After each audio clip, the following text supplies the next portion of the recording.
Welcome to the Terrible Podcast with your hosts from SteelersDepot.com, where you can find all your latest and greatest Steelers news.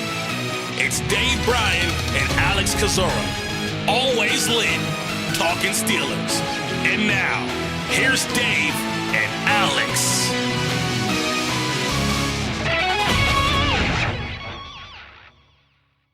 Welcome to the Terrible Podcast, Season 15, Episode 63. He's Dave Bryan. I'm Alex Kozora, SteelersDepot.com. Thanks for being back with us this Wednesday, Steelers Nation, as we get ready for, as Dave, we talked about before the show, 3 games in 11 days, starting on Sunday, Week 15 at Philadelphia in the Battle of the Keystone State. And as Mike Tomlin liked to say yesterday, the state championships will be this weekend between the Eagles and the Steelers. A lot of George Pickens talk to here. Boy, this situation has turned since last Friday, Saturday, and Sunday. So we'll talk about that, Hard Knocks, and a whole lot more. Dave, how you doing?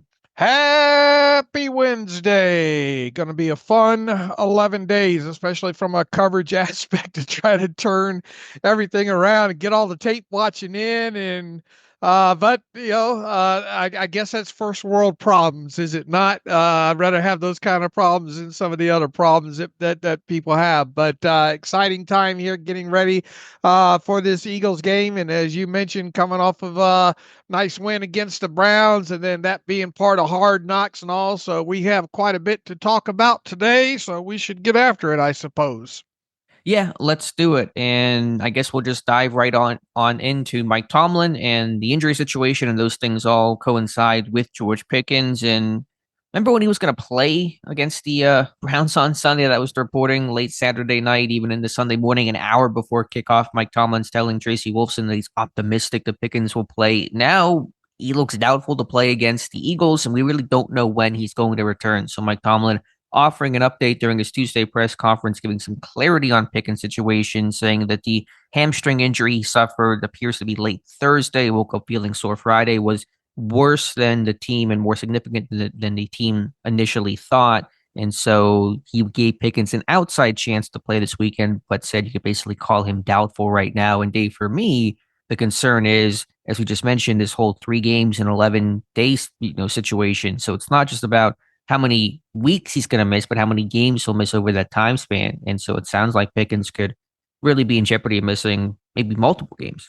Yeah, I think even Jerry Dulac has floated it out there now at this point that, could be a potential of him missing these next 3. And Mike Tomlin, I thought it was interesting. He was kind of pressed a couple of times during his press conference on Tuesday. They wanted him to kind of dive into the whole 3 games in 11 days and how his mindset and how things maybe change, and he wouldn't take the bait in that, saying, look, so many different variables can change on a week-to-week basis, and he's just focused on the next game, and the next one obviously being the Eagles. But when it comes to George Pickens specifically, man, I tell you, when I wrote up my inactive guess on Saturday, I was really confident in the 5 players that I had on there, and 2 of them obviously ended up being wrong because George Pickens ended up. I didn't give much thought at all to really George Pickens not playing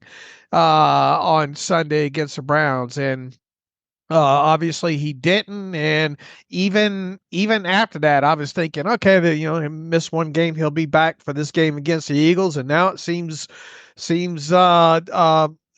almost certain that he's not going to play against the Eagles. And then you've got, a very important game coming up, obviously, against the Ravens after that. All you can do is sit and keep your fingers crossed at this point. They obviously don't want a small problem. That small problem is probably a little bit bigger than, the initial thought on it after getting the MRI. So all you can do is keep your fingers crossed here and hope that he doesn't miss multiple games. And if he does, you hope that the wide receiver core that they have, this is the thing that we kind of worried about heading into the season is, when it came to this wide receiver group, was what happens if you had to miss multiple games without George Pickens. And, Obviously Mike Williams was traded for, and he's been with this team for several weeks now. But Mike Williams is not George Pickens. Nobody's going to even come close to suggesting that. But Mike Tomlin has gone out of his way to say, you guys didn't believe me of my confidence in this wide receiver group. And, to his credit, they have, probably overperformed in my eyes. Everybody not named George Pickens to this point. And we're going to have probably a couple of games here right in a row to kind of judge that even more. So, it does not seem like he's going to play against the Eagles, and then we'll just have to wait and see what happens the following week against the Ravens.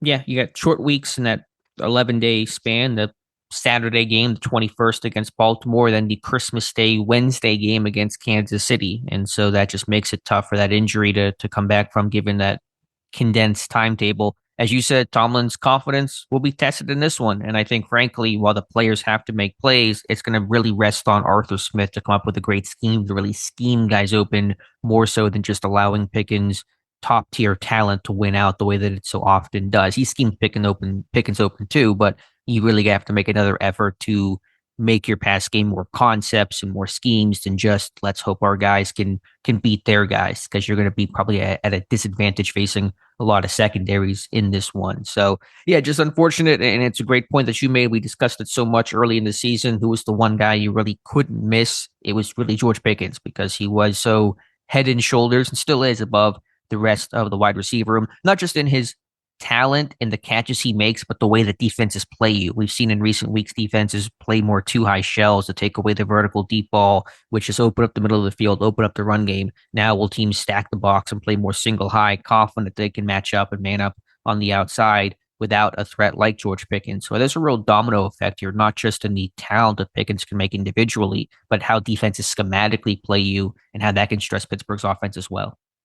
Yeah, and you're going to play a tough secondary this week in the Eagles as well, too. I guess if you want to try to find some positive piece here when it comes to at least not having Pickens for possibly not having Pickens for Week 15, is this is an out of conference game.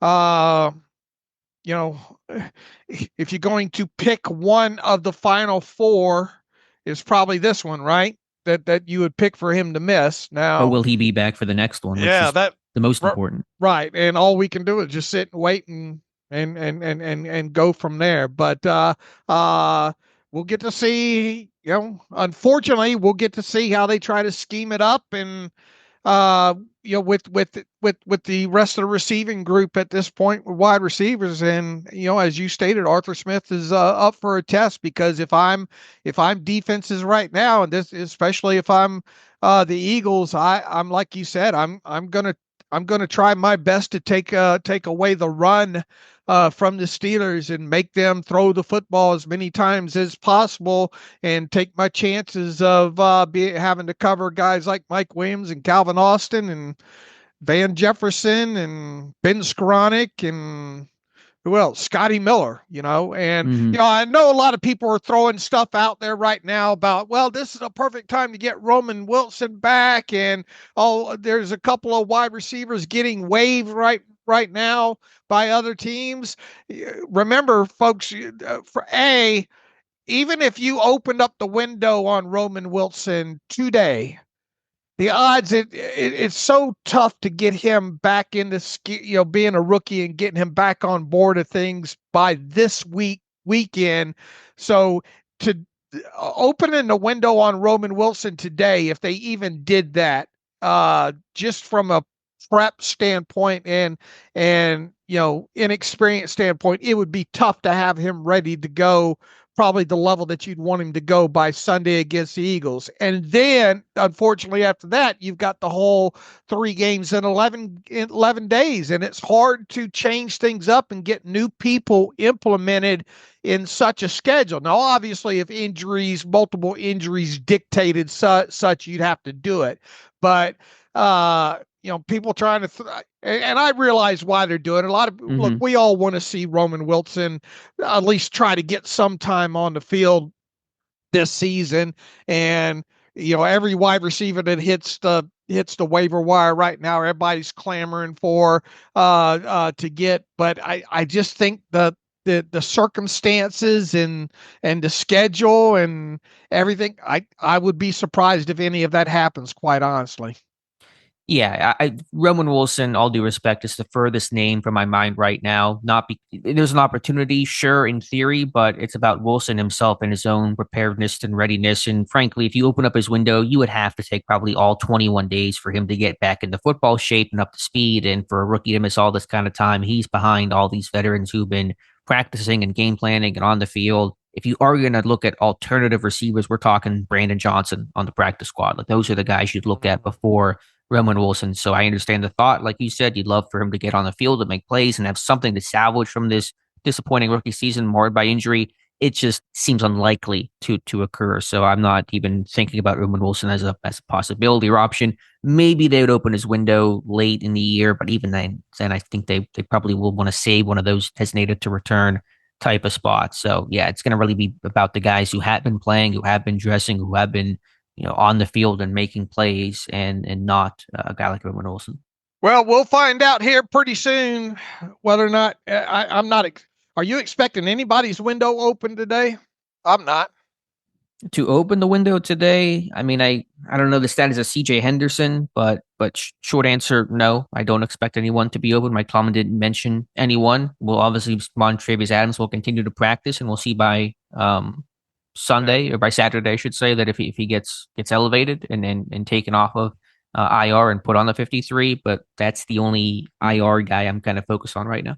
That's another can of worms in itself. Who, if and look, they with Larry, I guess, rattle off the rest of the injury report here first, and then we'll kind of continue the conversation. Sure. Mike Tomlin also mentioning Larry Ogunjobi, who had the groin injury, and Deshaun Elliott, who's a new name with a hamstring injury. Tomlin said those guys are more likely to play than George Pickens, but didn't seem completely optimistic, said that hopefully their participation will be upgraded throughout the week. So they'll be limited early in the week. Wouldn't be surprised if both guys sat out or are very limited today. And so those are two names that are seemingly more wild cards. Tomlin mentioned Dante Jackson was sick in that game, and that's why he left for that brief amount of time, but he should be good to go for the Eagles game. All right. Piggybacking off of that, if this is the week for Montravius Adams on Saturday, where's your roster spot now with George Pickens banged up? It can't be Scotty Miller. I suppose it could. No, I mean, no, they wouldn't do that. But I don't think they would. Who comes off? It's a good question. It's not an offensive lineman. Well, I mean, I guess I suppose it could be, but then everybody. You would dress everybody, and then you would circle Max Sharping. You would try to circle Max Sharping back to the practice squad, but if you would absolutely have no room for a pregame injury or anything like that. You'd still have to dress who the eight that you take, to Philadelphia there. So I suppose that's a outlier option. I just went through the roster. Would it be Dean Lowry? You wouldn't think that would be, something there. I suppose it could be possible, but they'll have an interesting. If they make Montravius Adams, activated to the 53, it will be an interesting decision to see made of what the reciprocal move is. Definitely, there is no easy answer there, and I say this doubtfully, but when they put Pickens on IR, I mean, if it's if you know that it's going to be a multiple game injury there, then I suppose that's an option. Then that would mean he'd have to miss the next 4, right? So that would put him out for the rest of the regular season, and then you would bring him back for the playoffs.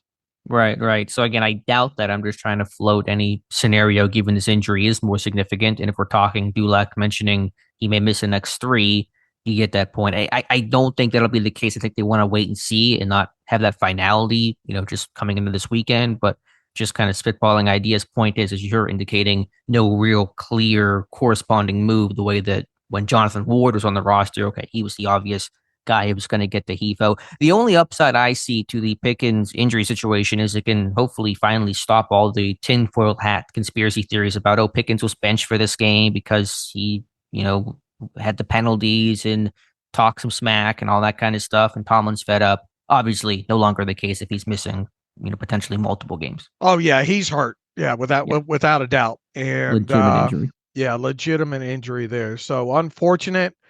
Didn't Tomlin say that happened after practice Thursday? I believe the indication is, it happened late Thursday, and then Pickens woke up sore Friday. He still practiced, which was curious too. You wonder, maybe even in hindsight, should they have not had him practice in whatever limited fashion he did on Friday morning, and then went through the walkthrough Saturday, and then by Sunday they at that point somehow realized that the injury was serious. Not really sure how that timeline works. You have a serious hamstring injury and you were practicing in capacities on Friday and Saturday. Well, you can bet this week Tomlin's going to be in that wide receiver room saying people don't think that this group can handle it without Pick. He's going to really be pumping up that group, Mm-hmm. Yeah, right. And we got a glimpse of Pickens' injury situation on Hard Knocks last night, which we'll talk about more later. And we know that at one point there was the cameras cutting to wide receivers coach Zach Azzanni in receiver meeting, and Azzanni uncertain about Pickens' status. I'm going to assume that was on a Friday, maybe Saturday, and then really didn't detail it too much from there. Pickens was caught on the sideline expressing his desire to play. He told Tomlin, "I want to play so bad," and so he's itching to get it back out there. But obviously, really, the decision of when that happens is not in his control. It'll be by the coaches and the team doctors, of course. All right. Have we beat up the injury situation enough here? Yeah, I think so. Again, we're going to watch very closely Larry Ogunjobi and Deshaun Elliott, man. Talk about some other guys you can't miss. You don't want to miss Deshaun Elliott for a game like this against Saquon Barkley and try to tackle. That real quick. If Larry's groin is going to be multiple games, might that be someone that goes to IR for the final 4 games of the season? Yeah, if it's serious enough. Now, again, Tomlin was expressing some optimism he could play, but if you would talk about IR, that's more likely than probably Pickens going to IR. So that's a valid point by you. All right. Almost got through a full season with Ogunjobi being healthy. I mean, he's played in like his entire Steelers career, but he's always had those nagging injuries, and unfortunate for him to pop up with something so late in the year. Right. All right, Dave, let's talk about the rest of Mike Tomlin's press conference. What else stuck out to you? Let's see. Once again, let me start pulling this back up here. Pressed on the whole 3 games in 11 days. He obviously didn't take the bait there. Let me go through some of this real quick. Help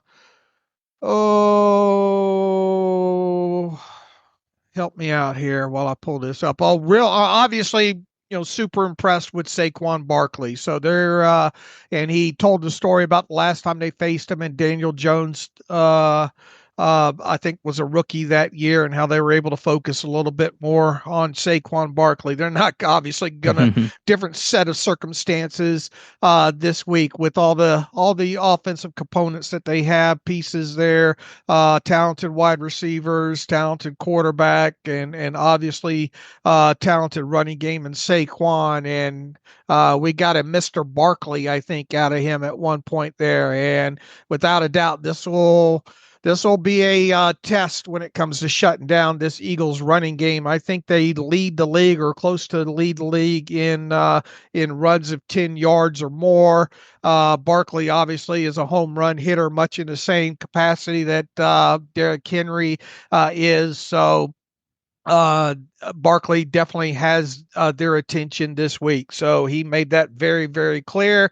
I had a couple of questions about Cameron Hayward. Obviously, he's having a great season, and Tomlin said, "Hey, I just think it's business as usual. To be quite honest with you, when Cam's healthy, he plays the way he plays right now." And there no truer statement uttered from him than that. What else did he have to say? Just to touch on Barkley, yeah, it's going to be, he called it the most significant acquisition in the NFL. And so it's a heavy statement, but not an inaccurate one. I think some Steelers fans might say Russell Wilson would be right up there, but obviously in terms of what Barkley's talent and value has been, he's a potential triple crown running back. He leads in rushing attempts, rushing yards. He's only 2 behind his own teammate in Jalen Hurts in touchdowns. He leads in yards per carry. If he does lead in touchdowns, Barkley, by season's end, based on my quick look at history last night, he'd be the third running back to lead in the Triple Crown carries, yards, and touchdowns since 1995. Can you name the two others who were the Triple Crown winners at running back since 95, Dave? Was Adrian Peterson one of them?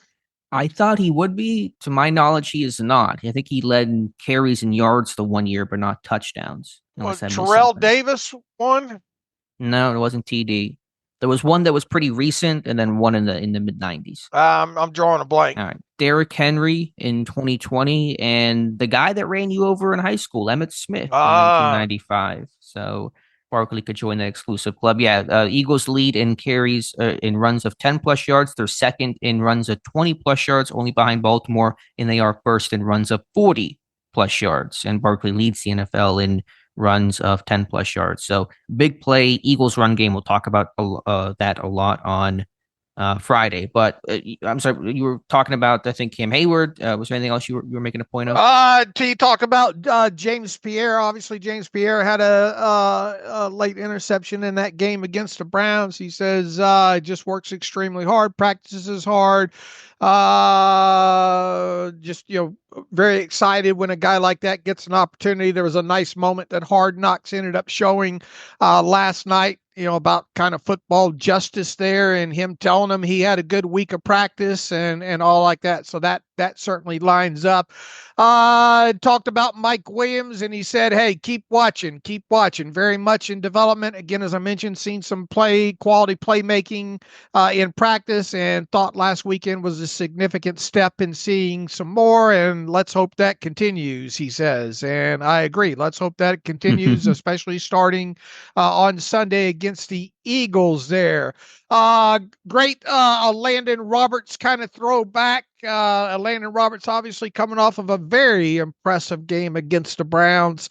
A couple of significant plays, and that's why he was asked about him. Says, he's a 9-on-7 linebacker.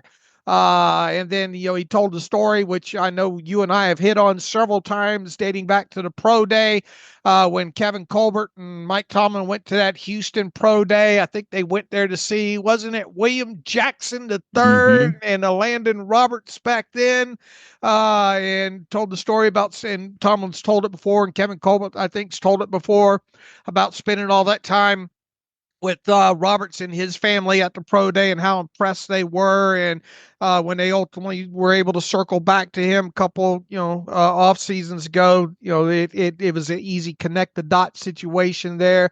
And this is going to be a guy that's going to have to probably play a significant amount of snaps again against Mr. Barkley and company in Philadelphia there. So it was good to hear that story as a kind of a follow-up to that. Landon Roberts has a weekly show on 93.7 The Fan, and he's obviously real happy in Pittsburgh and would like to continue end his career in Pittsburgh.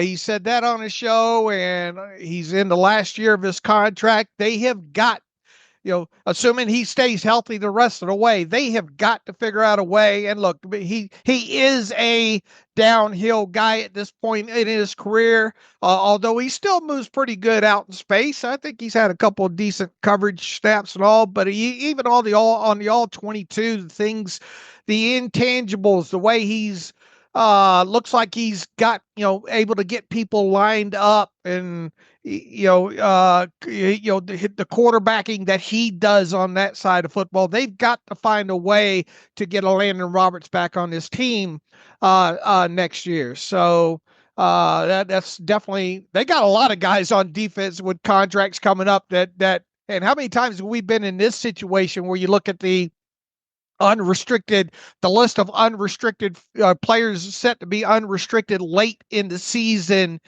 and you're starting to build that list, and you're thinking, the list of guys that you really have circled that you think they absolutely got to get this guy back, it's a lot longer this year. I compared think. to last year, which was what, Mason Rudolph and like Armin Watts and Miles Killebrew were the top free agents last year. But yeah, big difference this year. Right, and I think Landon's got to be on that list there. What else there stuck out to you? I mean, that was the bulk of it. Yeah, with Roberts, a sneaky free agent. We don't talk about him too often in the pending free agents, but man, you hate to lose that guy. I love all the expressions and phrases Tomlin has had for Roberts. He's a tooth chipper. He's a 9-on-7 linebacker. Just different ways to talk about his style of play. I had that cut up yesterday on Twitter of all those guards linemen he's blown up over time, and yeah, you just don't see that kind of stuff. And I know the phrase gets thrown around probably too liberally, but this is a guy that truly could have played football in any era. Frankly, he probably would have been even more successful in past eras where you were more run oriented. And the fact he's having success in this past modern era is even more impressive. So, yeah, the contract shouldn't be too expensive. I think Pittsburgh will welcome him back with open arms. Real quick, I mean, I hate to take you down a different rabbit hole. I mean, they're not going to be able to retain everybody. We've had the talks about Dan Moore Jr. We've had, let's see, who obviously Russell Wilson, Najee. Who else on this list? Obviously, a Landon Roberts we just talked about.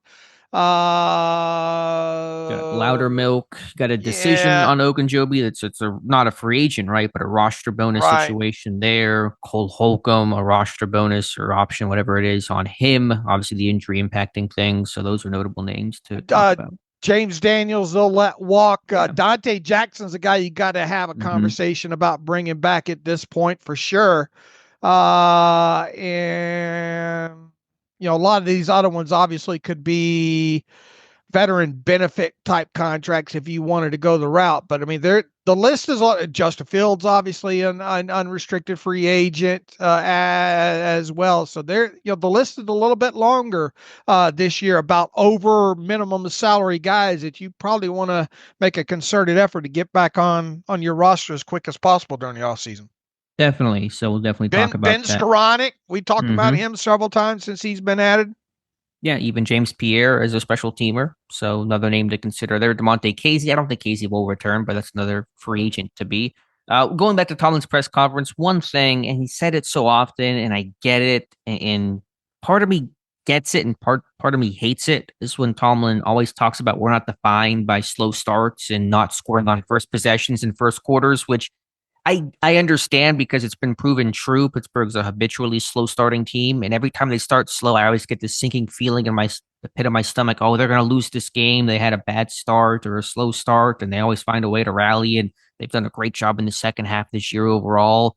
But at some point, you have to have faster starts, especially when we're going to talk about making playoff runs. You can't start slow against Buffalo or Kansas City if you're going to Arrowhead or whoever you're facing and expect to win those games. It's really the reason why Pittsburgh is in this playoff win drought, because as I've said, and I said it earlier this season, I'm going to repeat the stat a million times until it's proven differently. Pittsburgh has been outscored in the first quarter of their last 5 playoff games, 66-0. Think about the Buffalo game last year. You got back into that game. If you don't have that horrendously slow start, maybe you win that game, but too little, too late. And so you get out what you put in. You practice what you preach. And when Tomlin continually says, we're not concerned about slow starts, don't be surprised when Pittsburgh becomes a slow starting team. If you send that message and don't really emphasize the importance of starting fast, your team will never get to that point. And so I understand his point, but it just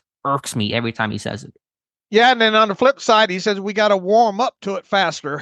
Right. Yeah, when they start slow after games, he says that. Well, if you're not preaching it and harping on it and kind of hand waving it aside, then you're not going to get it, Mike.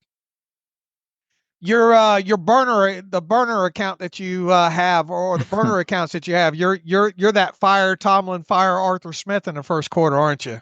Don't even say that. You know how many fake accounts there are of me legitimately, like people who are pretending to be me, which I cannot think of a sadder existence than someone pretending to be me of all people. So it's if you see any other random like legitimate Alex Kozora accounts, they are not actually me. Yeah. The bad thing is I've seen them of you, and some of them unfortunately post some very nasty stuff too. Which hey, you've made it. I guess that's making it anyway. Right. So what is your take though on Tomlin saying that? Does it bother you as much as it bothers me? Look, I'd love nothing more to be able to tweet out a couple of Sundays a year a first possession touchdown drive. But even the mere fact that he seems to give it a pass in a sense. Obviously, we'd love to see the team score early, but Tomlin's comments seemingly to not be super concerned with it. I would much rather his phrasing be, I understand we'd much rather be better late in games than early in the games, but on the flip side, I'd like to follow him up with other than something that, we're working on it, Mm-hmm. Yeah, I mean, but they are what the record says they are right now. But I think more emphasis, and I imagine there is. He just doesn't want to highlight it as much and have it become such a talking point.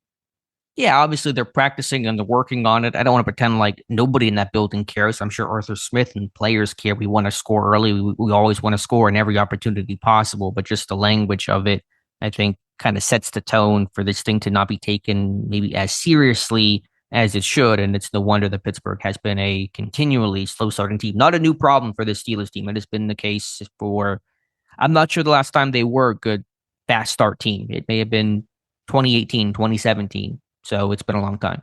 You can change a complexion of a game if you jump on teams, especially with this defense that you have. If oppositions get behind quick and they start panicking, it can change the whole complexion of a game.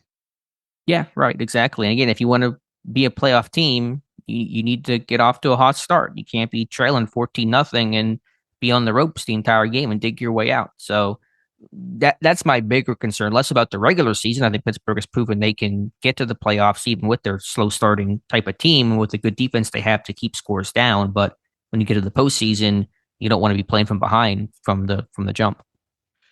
This is a good defense they're going to play on Sunday in the Eagles. It'd be nice to be able to jump out on them. Yeah, as we said though, the Eagles have also been a slow starting team, and so if that's the worst case where it's 3-0 at the end of the first quarter, you probably take that on the road, but certainly would love to have a first drive touchdown, which Pittsburgh still does not have since week 16 of last year. And they only have 3 first quarter touchdowns this year. Yeah, not good enough. All right, what else from Tomlin, Dave? I think we got most of it there. What do you think about the he went around the elbow there, I think, in his response, was asked about soft tissue injuries, and what do you think about the response there at the end? I mean, frankly, for me, you'd have to do a really in-depth study to compare. These things are all relative. How many soft tissue injuries does Pittsburgh have relative to other teams? And is there a multi-year study that can show a trend, or is it a one-year blip where some years you get fortunate, sometimes you don't? It's a new strength and conditioning staff, obviously, so I don't know what they've implemented, and so there's a limited track record for that group. I generally don't pay much attention to it. I think Pittsburgh's been largely pretty healthy this year. I mean, coming into this Browns game before Pickens popped up, this team was squeaky clean in terms of the health of the team for late in the season. So it sucks, obviously, when any of those guys go down. They have had multiple guys with soft tissue injuries, but I'm betting if we were fans of any other team in football, we'd be saying the same thing about their injury situation. I think this is a good time to kind of interrupt the show and tell people about the doctor being back in today. Yeah, Dr. Mel has a post up on SteelersDepot.com talking about George Pickens' situation and the reported grade 2 hamstring injury, what that means, how much time he could miss. Mel seems fairly optimistic about a speedier than longer return, but obviously these things are, take it day by day and week by week and see where he's at. But yeah, go check out that post from Dr. Mel on Steelers Depot. Everything you wanted to know about hamstrings, but were afraid to ask, pretty much, or hamstrings in you. Yes, for sure. We appreciate Dr. Mel taking time out to, those posts usually do very, very well thought out. So glad that she's got time to get something up, and it's a good read. It is. All right, Dave, what else is there to talk about from Tomlin or any other happenings on Tuesday? I think that probably covers it pretty well. I believe so. Tomlin likes higher level competition, excites him about matchup with the Eagles. Let's see. I just like playing good people, particularly this time of year. It doesn't matter to me if that it's the Eagles, to be quite honest with you. Nameless gray faces we focus on, blah, blah, blah. So he's obviously excited about playing the Eagles this week. All right, Dave, you want to talk about Hard Knocks next? You want to go all 22 review? I'll leave it up to you. Yeah, we'll dive into the Hard Knocks real quick. All right, episode 2 aired on Tuesday, and as we expected, it was a Steelers-centric episode, really focused almost entirely on the Steelers-Browns week and the game itself, because Baltimore was on a bye. They were shown for about 8 seconds in this episode, and the Bengals took up about the last 12 minutes from their game. I was actually surprised the Bengals game got so much airtime. I guess the NFL Films and Hard Knocks kind of realized, okay, we can't make it all Steelers and Browns. We got to put something in there. So even though the Bengals played on Monday night, there was some dedication to that crazy win over the Dallas Cowboys. But yeah, more of the same. Tomlin being the star of this one. The difference between the way that Tomlin handles things versus the way that Stefanski handles things, I thought was pretty stark. But what stuck out to you? First and foremost, I with you was surprised they showed so much stuff from the Bengals Cowboys game. I did enjoy their coverage of Jamar Chase with the young fan with the cancer and all. I thought that was a nice touch there. Showed the human side there. You did obviously see more. I don't know if it was as Steelers centric as it was the first one, but look, I think at this point now we probably have the laws of diminishing returns. When you eat that first Dove bar, it's absolutely fantastic. Or no, when you eat the first Krispy Kreme donut, it's absolutely fantastic. Eating the second one, it's pretty damn good. You get into the third, fourth one, you think, okay, I think I've had enough Krispy Kreme donuts at this point. Speaking from experience, it sounds like. Yeah. I just look this. We knew this was going to be the case. It's highly sanitized. There's not for diehards and for people that like us that really would like to see more behind the scenes. I think they're doing a good job at it overall. I really like the interaction with Pease, Joey Porter Sr. and Joey Porter Jr. and them talking about the penalties and showing some of the work that he did with Grady Brown there. I thought, quite honestly, I thought they buried the whole lead of this a couple of days before this episode. They probably released the best clip of the whole episode with Tomlin chatting it up with Joey Porter Jr. Before practice and talking about the LASIK surgery and how you're going to be great, but it's not going to happen as quickly as you wanted it to. They should have left. That was the best clip I thought overall. I thought kind of second was the talk, Joey Porter Sr. and Joey Porter Jr. Sitting there talking about the rivalry and Joey Porter Sr. telling the war stories about the fight with the Browns and Mrs. Porter telling the story about the jersey and not wearing it to away games and Joey Porter Sr. saying he doesn't eat in Baltimore, Cincinnati, and Cleveland for fear they spit in his food. I thought that was some of the better moments there. The Tomlin, look, there are some good sound bites of Tomlin saying, look, it's my job to provide the answers to the test, for you guys here and let you know what you're up against there. I don't think that was overly shocking, though. But I think the more that you see of Tomlin kind of behind the scenes, none of this is an act. This is who he is. I think it's quite evident with his interaction with the players in meetings and then individually on the sideline of just how well he connects with his players. Individually, the George Pickens saying, man, I really want to be in there playing. Him saying that's, it's just football life, man, football life. And, just the little interactions that you see with the one-on-ones are great with Tomlin. The team meeting aspect of it is great. But once again, it's never going to be enough behind the scenes as sanitized as this stuff is. And quite honestly, I maybe it was the excitement factor. I thought the first one was better than the second one. Yeah, it's fair. I thought both are pretty good. The thing that kind of comes to mind when we talk about some themes from Tomlin across these first 2 episodes, and it's not brand new news or revelation to those who have followed the team like we do, the fan base at large.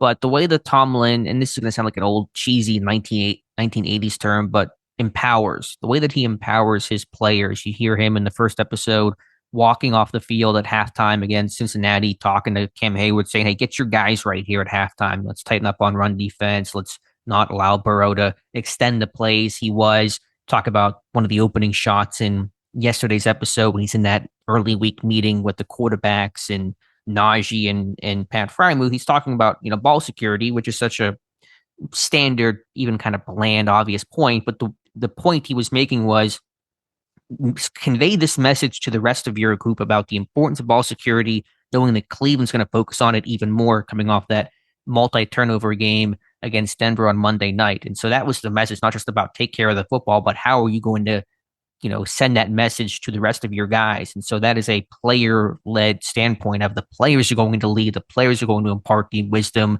and what's important to the group because it's going to be received better than if it's just coming from a coach. I have my article that I wrote that details my review of Hard Knocks episode 2. There's the old adage of on bad teams, no one leads. On good teams, coaches lead. On great teams, players lead. And so Tomlin is allowing players to lead. And that's a really important part about becoming a really special team. And you imagine those same conversations happen in the defensive room when he's sitting there with Hayward and Queen and Watt and Minka and those guys on that, and probably to some degree the special teams meetings as well. Yeah, I think it's across the board. Let the veterans and the leaders lead. And obviously the coaches have a role in giving information. And as you said, Tomlin giving answers to the test, but in terms of messaging and those types of things, allowing those team leaders to be able to have a say and take on that leadership role themselves. It was humorous, the picture they put up on that PowerPoint slide early in the week against Cleveland after Myles Garrett wrecked them for 3 sacks in the first one. It was just said, let's try this again with a photo of Myles Garrett, and much better results second time out. Yeah, absolutely. And then, most definitely. I look, we knew it was probably going to go. And once again, it was Steelers centric in this one. I don't feel like it was as much Steelers centric as it was the first one. It'd be interesting. Somebody somewhere is probably tracking screen time here overall. If not, we'll probably do it after the fact there, how much actual screen time each team got and all. But this is Hard Knocks saying, look, we're probably not going to get the Steelers on this thing anytime soon. So let's just package this into an AFC North, feature the Steelers, and we'll get our viewership that way. You think it was a little funny business in trying to sell this and make Pittsburgh get on the show? Yeah, kind of funny how the schedule lined up. The second the cameras start, the other teams are gone and on Monday nights and everything. Right. So I don't know. Hey, what did you think? There was a clear edit point in the episode, Tomlin talking about somebody who squandered an opportunity. This was in Tomlin's great speech about jobs and careers and the meaning of this and taking it seriously and maximizing your opportunity. Forget exactly. I try to find the quote here about what he said. I think it was later in the show. About career? Yeah. He says he went through the week. He covered his assignments. He didn't detail his work. He didn't put himself in position to maximize it.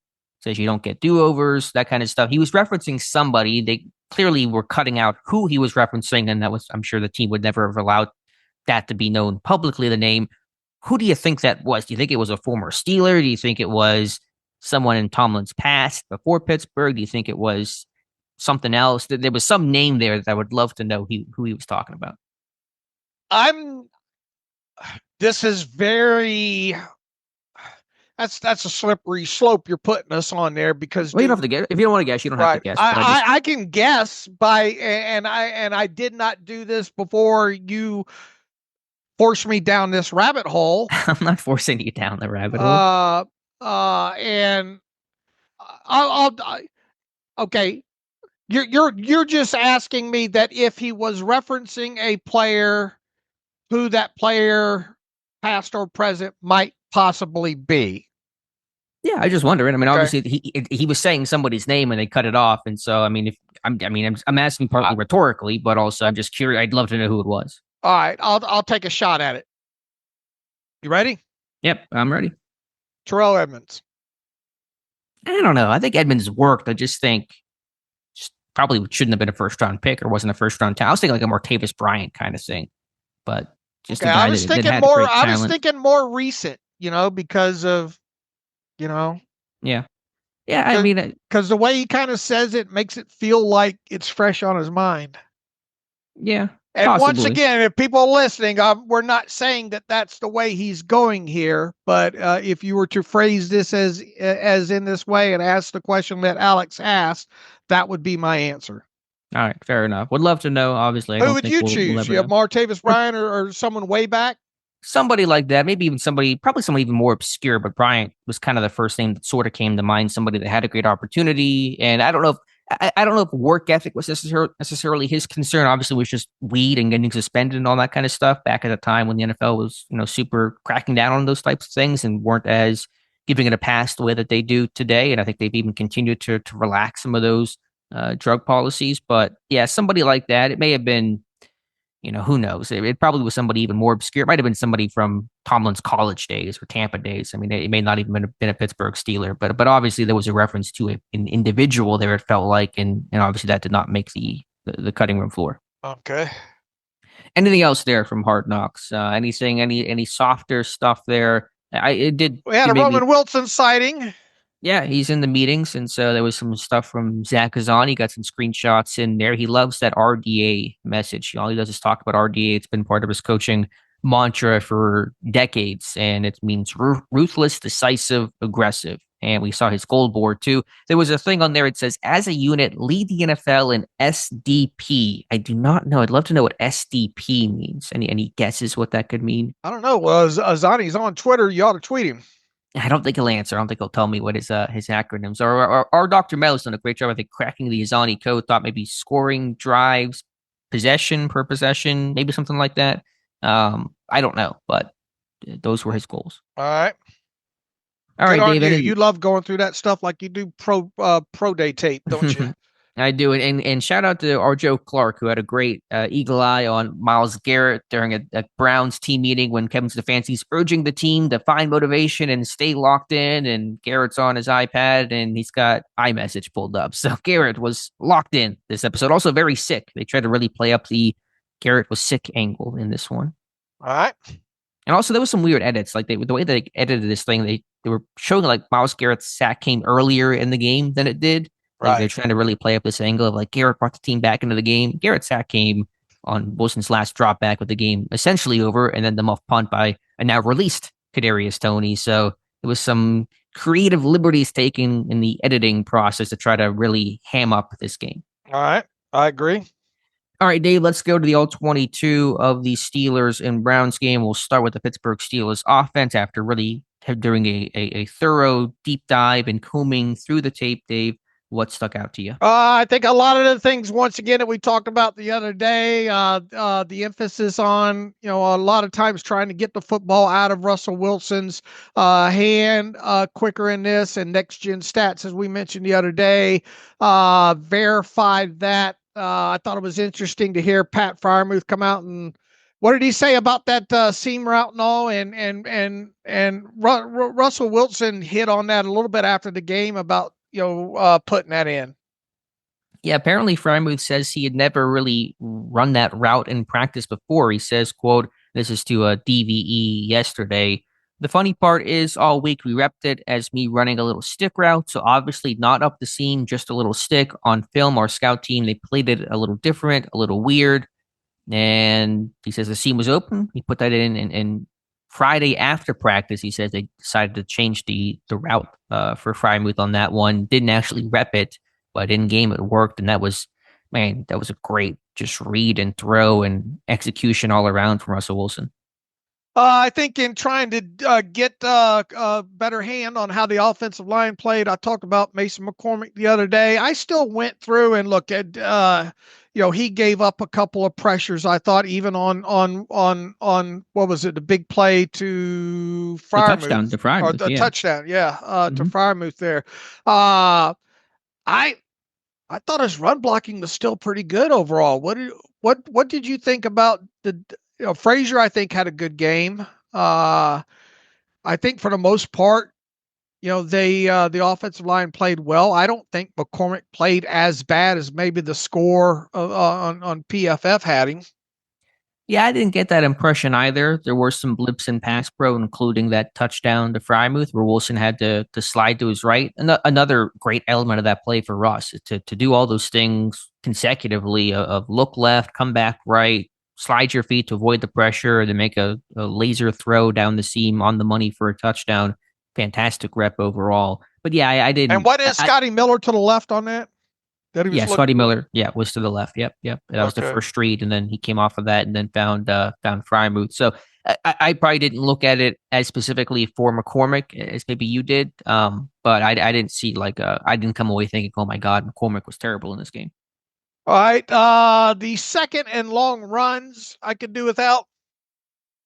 Yeah, there was very much a game plan to run or to throw on first down and then run on 2nd and 10, and so that happened pretty often in this game.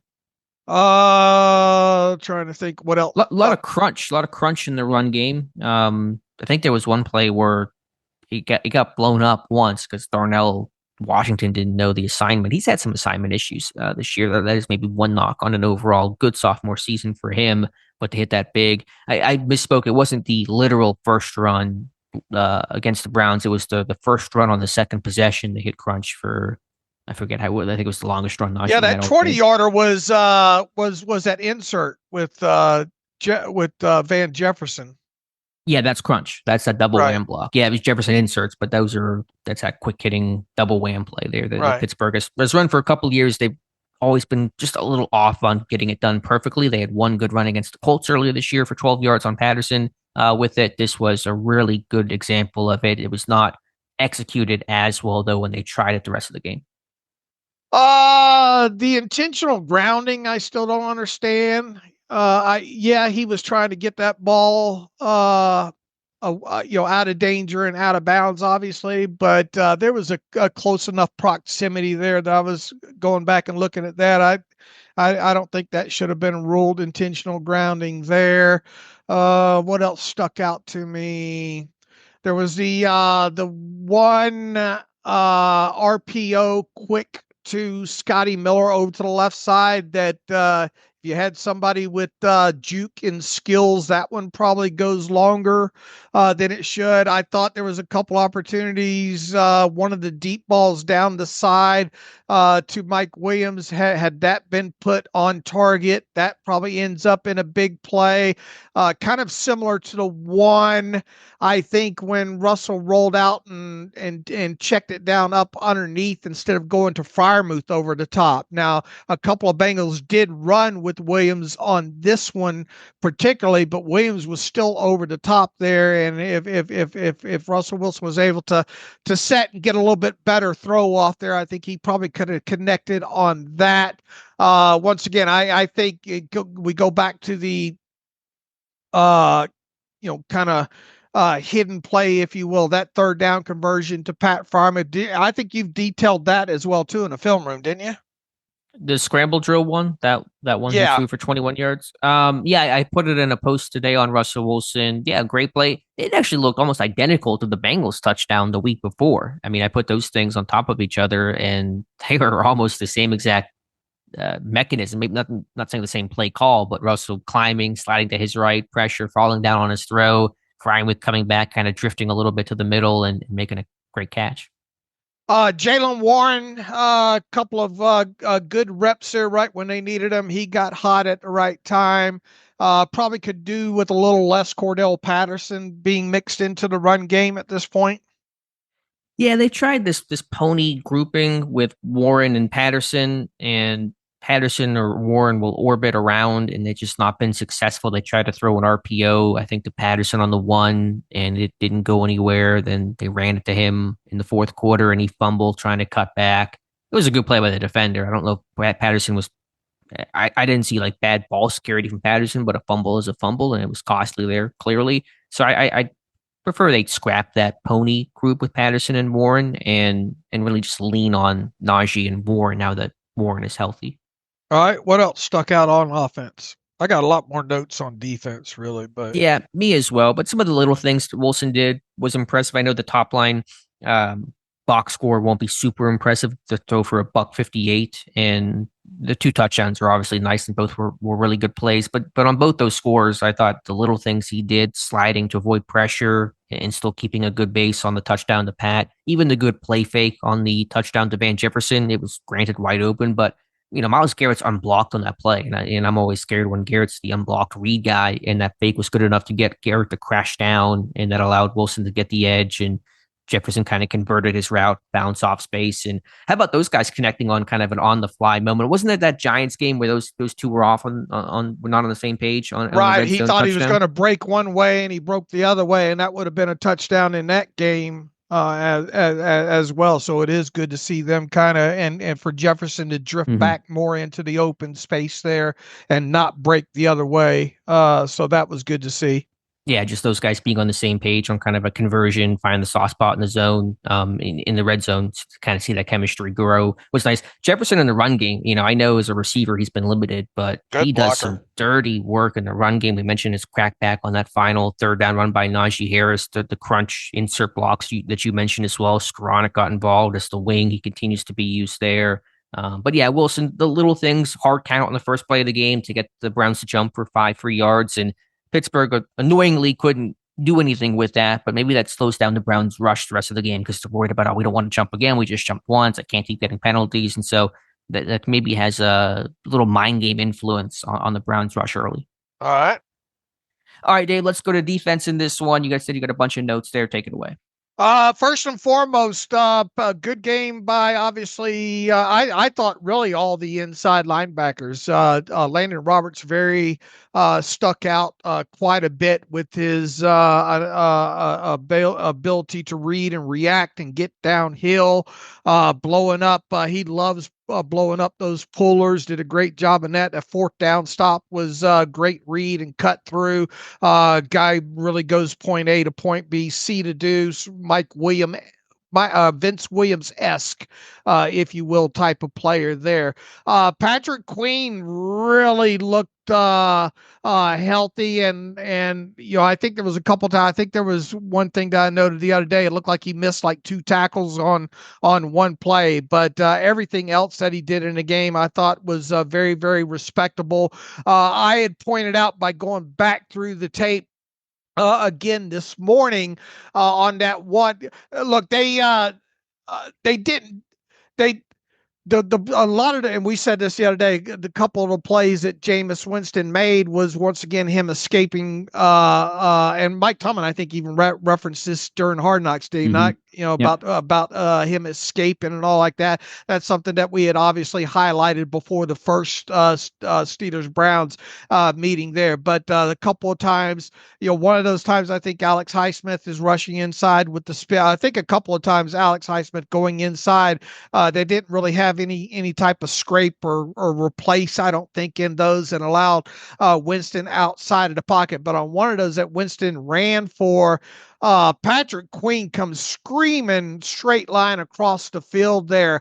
And look, we watch, you almost get decent. You watch so much of this week in and week out, and you're trying to cram in so much of what you see in this that you fail to pick up the finer details. But I was watching that back this morning, Alex, and I thought, man, look, he's fast. We know that. It's not a shock there. But the way he's screaming across the field there and able to get Winston almost on a straight line of attacking him and getting him out of bounds there.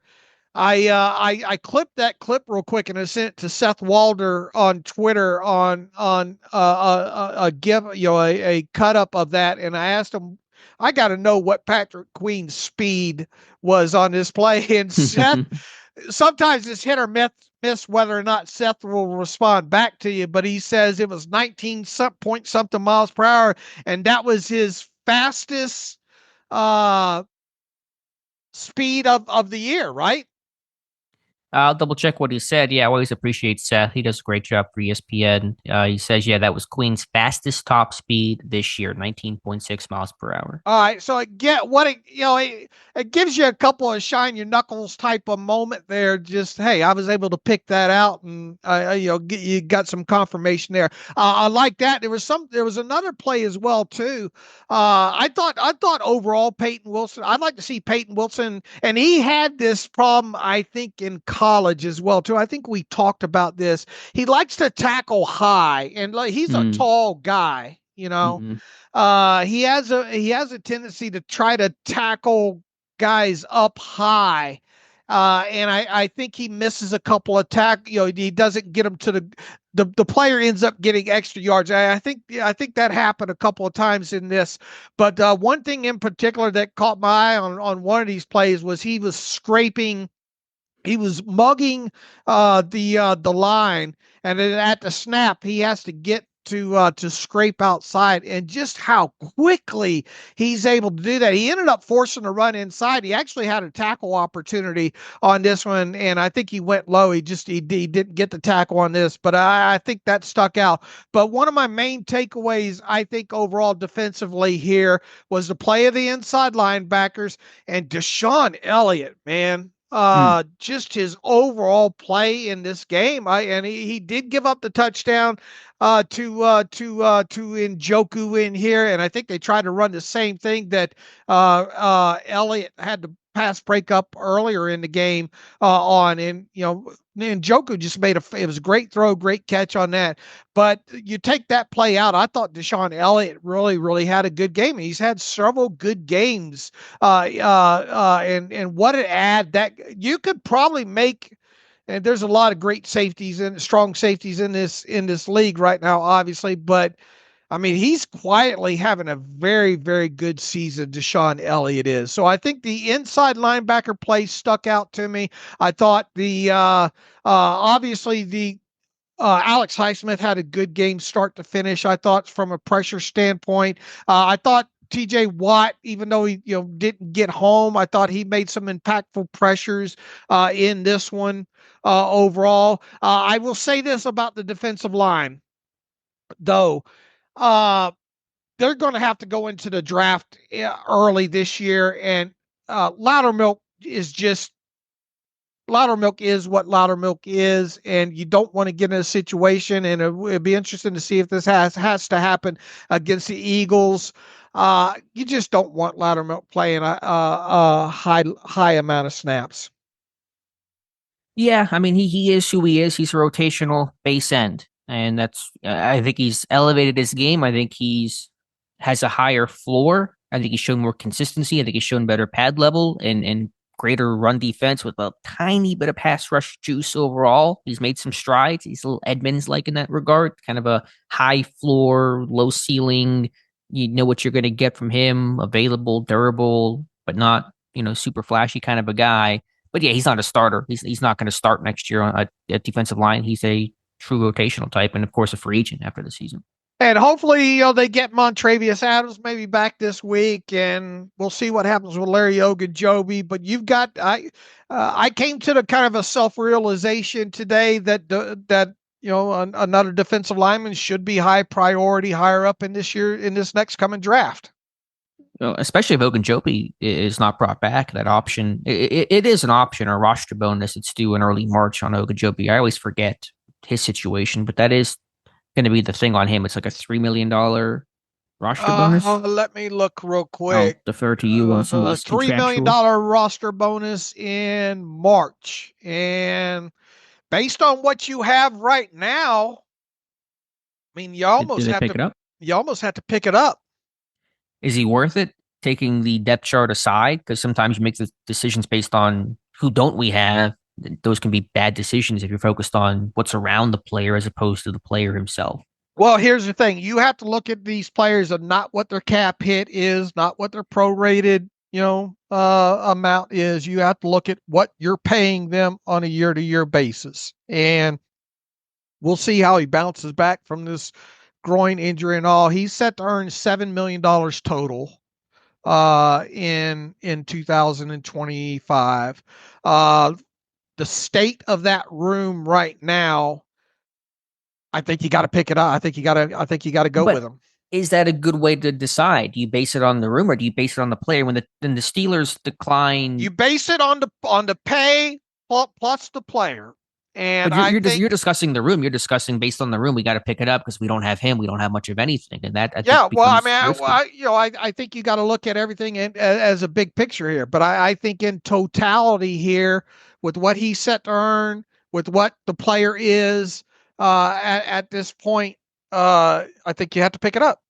Yeah, I mean that's fair. There's a case to be made. I thought Ogunjobi was playing some really good football early this season, and him being healthy all summer, I thought was a really big key to that. His game has still been, to me, fairly inconsistent. He's lost some of the nickel snaps to Keanu Benton, who they want to get more time to, and can provide some juice as a pass rusher and get pressure, even though the sacks have not been there. But that'll be, I think, a really interesting debate and decision. It's not clear to me what they're going to do when it comes to Ogunjobi in terms of picking up that option or not. But yeah, in terms of the room, it's weak. But when they declined the options on Mason Cole and Patrick Peterson last year, they had weak rooms. They didn't have a whole lot in that room internally to replace, and they ended up finding those guys obviously in the draft and trades and offseason acquisition. So that'll be, I think, a hidden storyline in terms of Ogunjobi, but certainly one to watch. Well, regardless of what you do with Ogunjobi, you're going to have to probably address that room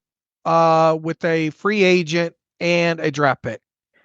Yeah, I've been talking for a while. You're going to have to invest high in the draft and start looking at some errors. Now, Hayward's playing great football, and that makes you maybe feel a little more comfortable. But even from a depth standpoint and injury protection standpoint, you're going to have to, I think, have at some point a pretty high investment in the defensive line. I'm not necessarily saying first round, but might be seeing a day 2 pick there.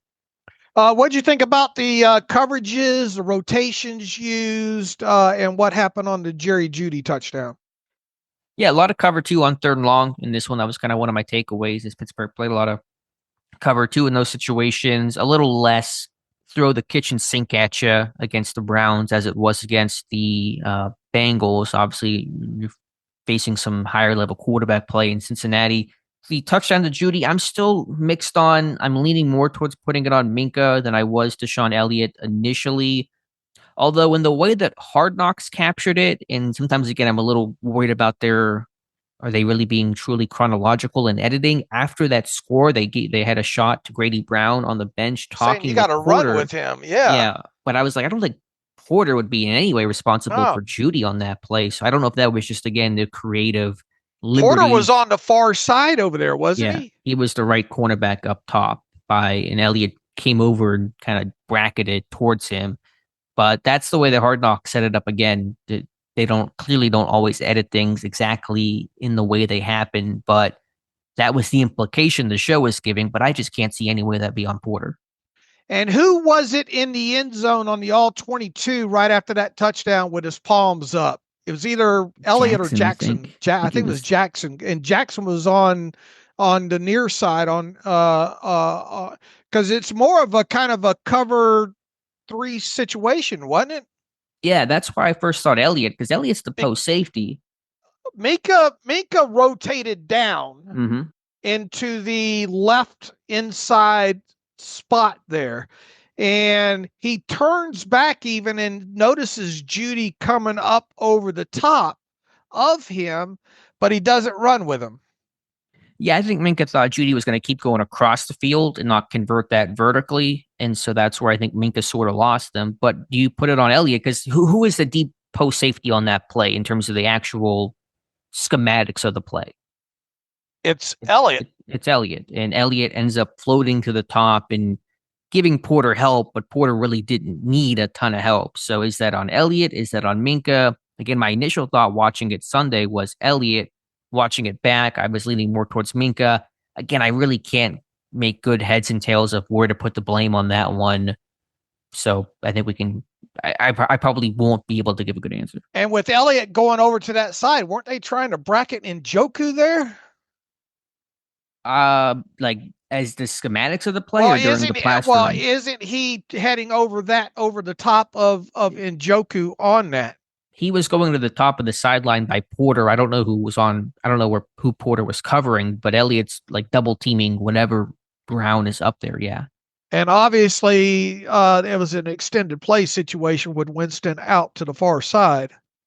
Right. We're not talking, this is like plaster rules. We're not talking about like true, okay, base schematics, cover three, but I don't know. Obviously, I'm not giving a good answer here. So I really can't give more detail, but a healthy debate to be had. All right. But there was some palms up from Jackson on that one in the end zone. Like, who had him? Right. Yeah. And still not quite sure who the culprit is. Other impressions, Pittsburgh, and I got to do a study on this. I always say that and then I don't, but how many times have they been mugging those A gaps in recent weeks? They've really come on strong with those sim pressure looks, really since the bye. And some of that was against the 5-man rushes and contained pressures against Daniels and Lamar in week 10 and week 11. But Pittsburgh has continued that to try to create some stress, maybe some one-on-one opportunities on the outside if Watt and Highsmith and Herbig can get one-on-ones because the line has to pinch in.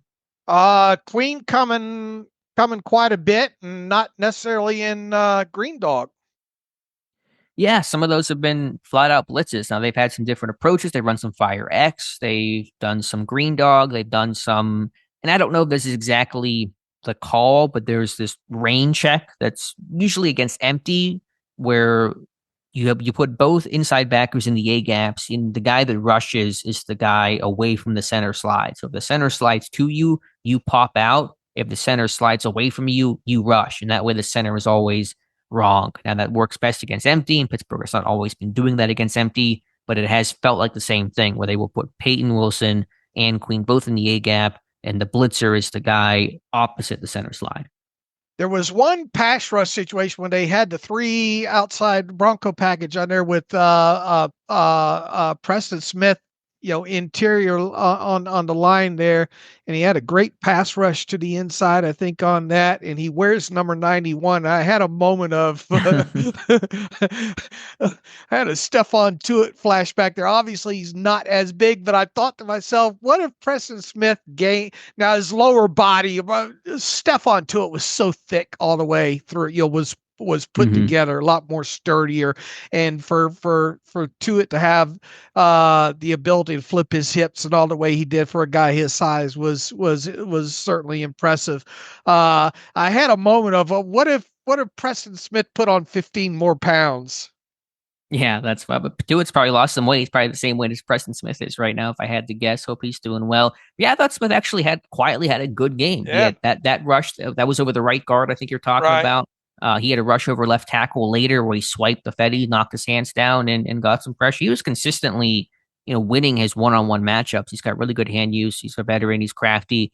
And yeah, I like using Smith as that D tackle more than a Nick Herbig, who's just smaller and gets beat up in those A gaps. And Smith's more than Leal.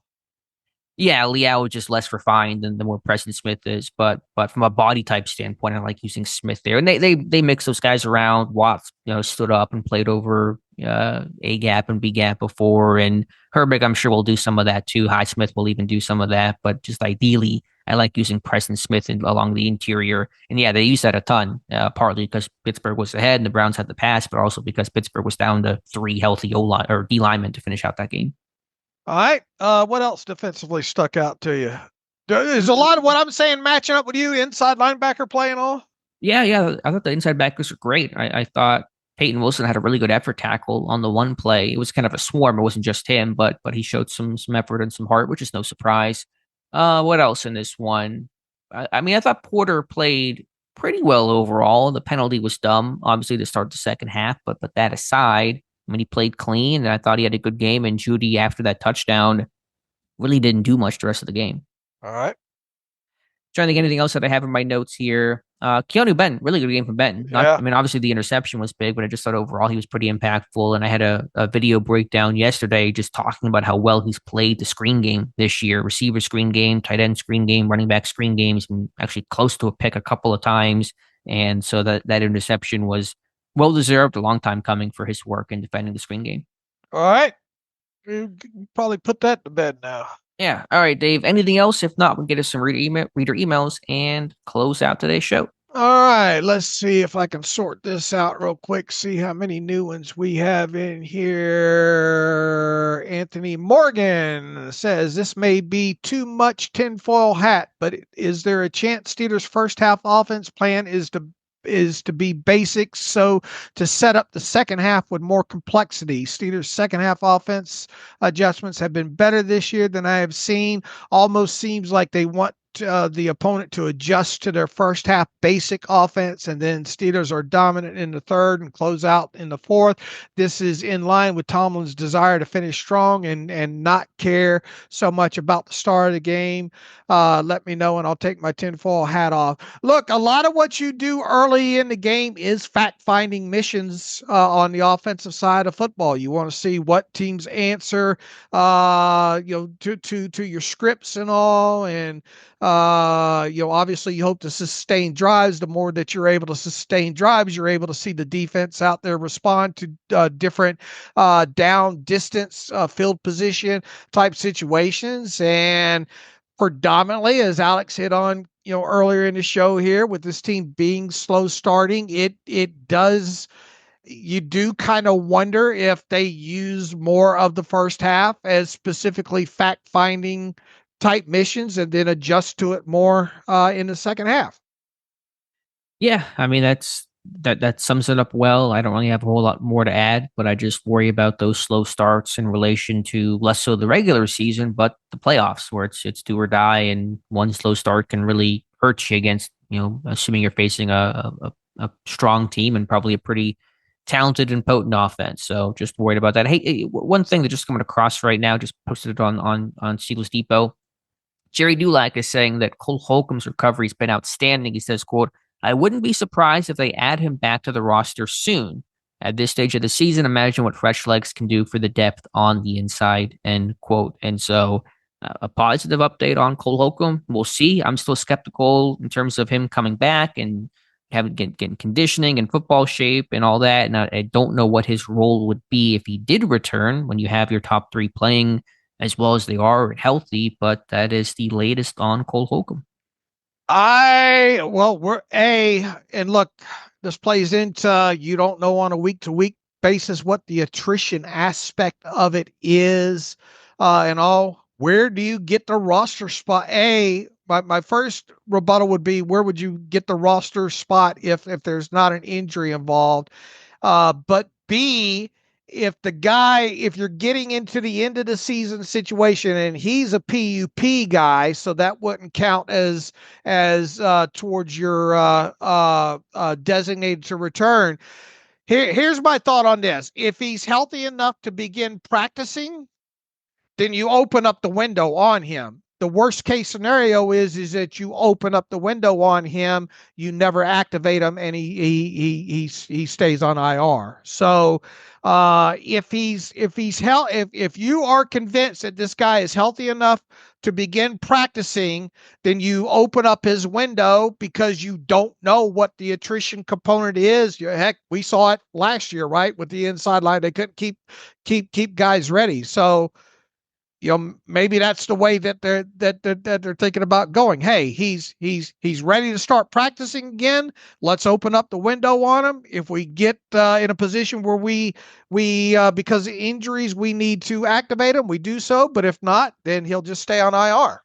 So you're saying he would not count as one of your slotted 8 to return players? No, because he's not on IR. He's on reserve. Right, he's on reserve PUP. So it would not count as a designated to return. It would be just a player coming back from PUP that you never opened, that you never activated from PUP. I don't believe it counts as a designated to return. Okay. Yeah, that I wasn't sure of. Would the window be the same? Is it the same stipulations? 21 days. I think it's a 21-day window on PUP guys. Okay. So yeah, if that is the case and he doesn't count, then yeah, if you want to get him back, and heck, that's just one more guy to practice to help out, which is more the merrier this time of year. So, yeah, that would make a lot of sense if they can go that route with Holcomb. So we'll just have to wait and see. Just looking around the NFL, the Niners just opened up the 21-day practice window on Dre Greenlaw Achilles to come off PUP list. And there's no note about to No. return listed. Okay, then fantastic. Yeah, then I'm with you 100%. If it doesn't count, then if he's ready and healthy and cleared, why would you not put him out there? Just it'd be good for him too to at least just practice some.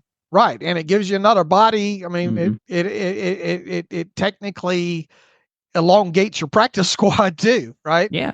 And if somebody does get hurt, knock on wood, one of your top three goes down, because behind that, it's Mark Robinson, it's Metakevich, guys you really don't have a great, inkling to play on defense much. And so that maybe Holcomb would become the number three in that scenario. All right. Cameron Andrews says, "Hey, David Knox, is there an update on Roman Wilson? I feel like George's injury, this could be an opportunity for him if he's healthy enough." No updates that we've seen on Roman Wilson. We saw him in the meetings and all on Hard Knocks. We kind of addressed this earlier in the show there. I mean, if you get in, I suppose the later once again, but don't they get a fresh couple of do they get fresh designated to returns in the playoffs? You can have up to 10, and so you get 2 additional spots, and anything you haven't used can roll over. So Pittsburgh is at 6 right now. They would have then 4 for the postseason. Okay, so there's been no word on him. Even if you opened the window on him today, as we said earlier in the show, it's hard to think that you'd get him ready for the Eagles game, and really hard to imagine him in this 3 games in 11 days having him ready enough for that. But if you get into like the final, 3 weeks, 2 weeks of the season, and he's ready to go, you can open the window on him. You're just, you know, uh, you would use up another spot and all. In other words, if you feel, because anybody that would suffer a 4-week injury, the closer you get to the playoffs anyway, you're probably not going to get them back. If that player had to go IR today or starting next week per se, you see where I'm going with this? But what if you go to like Super Bowl and then you still want to make sure you have some flexibility and options. But I get your point. If like you're in the divisional round, at that point you might as well open up windows, because there's no way if you got hurt in the divisional round, you could come back. So maybe something like that, and also the same could apply for Faratanu. But it's gonna take a while for that to happen. Right. I don't think it's going to happen this week. Could it happen if this team gets into the playoffs and you open the window on a guy like him and Fautano? Because look, if you get where you're going to run out of spaces anyway, wouldn't you have Roman Wilson at least taking part in practices to close out the season? Right. Even if he's never activated. If you're at a point where a player goes on IR, he just literally does not have enough games to be able to come back for. Then use all your spots, because why the heck not? But that's going to still take some time. I guess it would have to be. Oh, let's see because in the wild card round, I'm trying to think the timeline on this. If somebody got hurt in the wild card game and they were put on IR, they would not be able to come back, right? Because there's 3 games left: divisional, championship, and Super Bowl. So I guess for a wild card weekend, you could open up your spots, right? Right.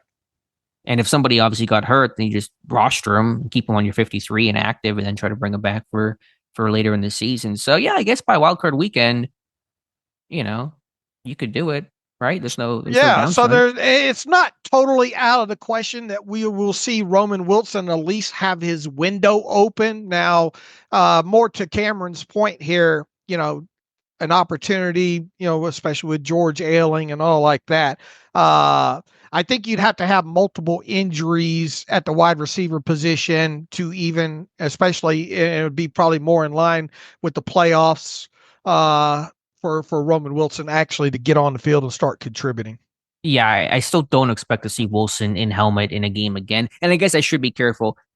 If you got to that point wildcard weekend and nobody else was hurt, then yeah, you can use it on Wilson. But if somebody got hurt, say in week 17, then that guy might be able to come back for later in the playoffs, and you don't want to burn the spot with Roman Wilson. So you have to kind of just see where you're at injury wise by then, right, if that makes sense. But if you're completely healthy and there's no guy that could potentially return, then sure, open up the windows on those young guys, just because there's no downside to doing it. But it's going to take a lot for that to happen. Right. Let's see here. Todd Gentzler, Merry Christmas to you and your families. And if the first 15 or so offensive plays are scripted, isn't that a recipe for a faster start and more potential for an opening TD on the drive? Why are we always missing here? Number two, who cares about stats? Let's win through the playoffs. That being said, what is your assessment of Minka and TJ at this point? So much work goes in behind the scene, which holds defenses scoring down and sets the defense in correct formations. Okay, talk about the scripted plays, and isn't that a recipe for faster start, more potential? Yeah, in theory, you should be calling some things you think can really work. Now, as you said, Dave, some of that is fact finding, and it's about different personnel groupings and play calls. Okay, what are their empty checks? What are they doing? How are they responding when we go heavy? And as you said, there's kind of a multi-pronged approach to that. But yeah, in theory, you'd like to be able to score because everyone kind of has a good feeling about what's going to get called. I would just say that it's not like you can follow your script perfectly. If you're take a sack on first down and all of a sudden you're in second and 18, you come off script here pretty quickly. If you get backed up on a punt and you're working out of your own goal line, you're off script. If you get a big turnover and all of a sudden you're in red zone fringe in the opposing territory, you're probably off script. You're working on your red zone call section of your play sheet. So, scripts only guide you so much when things are going really well and rhythmically. When there's any sort of unexpected change, you get off script pretty quickly. What is your assessment of Minka and TJ at this point? And I guess what he's getting at, so much work goes in behind the scene, which holds defensive scoring and sets the defense in correct formations, yada, yada. TJ's not doing a lot of that, I tell you. TJ, when it goes back to the whole green dot thing and all like that, TJ knows what he's supposed to do on every play, and he doesn't want to have to worry about communicating. Although you do see him with, shifting, swapping, shifting, and minor communication and all, but I wouldn't. And really, Minka does a lot of pointing out and all like that, but neither one of those two guys, I would say, are big quarterbacking guys of the defense. Yeah, Watt less so. Minka, I'm sure, more so in the middle, but Patrick Queen is the quarterback of that team. But there's all communication and responding to communication and all that kind of stuff is important. Yeah, I mean, Watt's not putting up the gaudy numbers in past years, and he's had some quieter games from time to time, but still impactful, and still the attention he receives really opens up things for other guys. And Minka, I've talked about quite a bit. Yeah, I think it's not as good as past years. I think it's okay to talk about some of the negativity he's had in coverage. He's still a great tackler. I'm still really happy to have Minka Fitzpatrick. I don't want to get rid of him. I have zero desire to do that. But yeah, it's fair to say, even putting interceptions aside, but just looking at his coverage overall, there have been more blips than past years. He's going to make a couple plays here in a couple of these games moving forward, and people are going to it's going to stop being a talking point, I have a feeling. I'm not worried about either one of those two guys, to be honest with you. I hope so. We've been saying that with Minka for a little bit. This is the week you play Jameis Winston, you're going to get a pick, and it hasn't happened, but hopefully it'll come. I think we have got through all of them there. All right. That's all I think I'm seeing here on the email machine. Anything else coming in late here? Nope, not seeing anything. The coverage map is out, and basically the entire country will be seeing the Steelers-Eagles game on Sunday. Tom Brady will be calling that game, so make sure you find your mute button as appropriate. But yeah, we'll come back on Friday. Hopefully have an Eagles beat writer, talk Steelers-Eagles, and get you ready for the weekend. All right, I look forward to it. Okay, in the meantime, you can follow me on Twitter /X at Steelers Depot. Follow Alex at Alex_Kozora. Follow the show at Terrible Podcast. Email the show, theterriblepodcast@gmail.com. If you like what we do and want to donate to the cause, SteelersDepot.com. Hit the donate button. Also, if you like an ad-free version of the site, SteelersDepot.com. Hit the ad-free button. Follow the directions that way. Got a lot of great content. Reminder that the Dr. Mel post on hamstrings is up today. We will have, obviously, on Friday, the two scouting reports, offense, defense. Oh, did you look at the Boswell? I forgot. I thought about that during the show. I forgot, but I take your word that he was trying to trip him up, and just didn't happen. Oh, there was something else. Oh, I will get to this on Friday, talking about big plays. I have that map on big plays and adjusted net yards per passing attempt both those charts are up on my Twitter account. I don't want to burn any extra time there, but if you get a chance, stop by my Twitter and look at the 10-yard explosive runs, 20-yard explosive plays, both offense, defense, and the net differential, both in all, and just the net yards per passing attempt is still a very relative stat. I think I've showed in this chart as well through week 14. So with all that, we will be back on Friday. As always, thanks for listening to the Terrible Podcast with Dave and Alex.